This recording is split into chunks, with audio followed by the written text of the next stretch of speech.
एकछिन ल यो भिडियो हेर्नु होला। एउटा कुरा भन्दैछु म। कुरा भन्दा पनि अस्ति म 31 डिसेम्बरको दिन पार्टीमा गएकी थिएँ।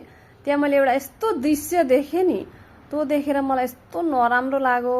मतलब के होला नि, मान्छेहरू आफ्नो आमा बाउ छोराछोरी बिग्रिन्छन् भन्छ, तर आमा बाउ जब बिग्रेको हुन्छ त छोराछोरी कसरी सुध्रिन्छन्। त्यो दृश्य देखेर म एकदम सेयर गर्न मन लाग्यो के भिडियो। तपाईहरुलाई अगर यो भिडियो हेर्नु भएर यो भिडियोबाट कसैको भला हुन्छ भनेर जानु सेयर गरिदिनु होला। भिडियो हेरिसकेर पुरा भिडियो हेर्नुहोस् र तपाईहरु सोच्नुहोस् के यो भिडियो सेयर गर्दाखेरि राम्रो हुन्छ कि हुँदैन। त्यहाँ हामीहरू बसिरहेका थियौँ, त्यतिकै पार्टी थियो। अब त्यहाँ आफ्नो आफ्नो परिवारहरू आएका थिए। अनि त्यहाँ एउटा यस्तो परिवार आएको थियो कि आमा बाउ यङै दुईजना हामीहरू जत्रै। अब अनि छोरा रहेछ एउटा 8-9 वर्षको हाम्रो छोरी जत्रै। अनि त्यहाँ तिनीहरू दुईजना यस्ता खालका नि, मतलब पिएर लड भएका आमा बाउ नि दुईजना। अनि आमा चाहिँ अर्कै केटासँगै अँगालो मार्दै हिँडिरहेकी। अनि बाउ एकछिन सुते, खाना उठ्नै नसक्ने भएर सुतिरहेको थियो। भरे फेरि उठेर आएर तिनीहरू दुईजना पुरा त्यो केटी गएर त्यो केटासँग पुरा सिगरेट उडाइरहेकी, यता बियर पनि पिइरहेकी। अनि भरे त्यो देखेर अनि छोराले देखायो कि के भयो, त्यसले देखेछ र अनि बोलाएर दुईटाको झगडा लागेर टेबल त्यहाँ चेयरहरू फुटाएर गयो। अन्त छोरो चाहिँ बिचारा रुनु कि हाँस्नु के गर्नु, एखे बाउलाई तान्छ।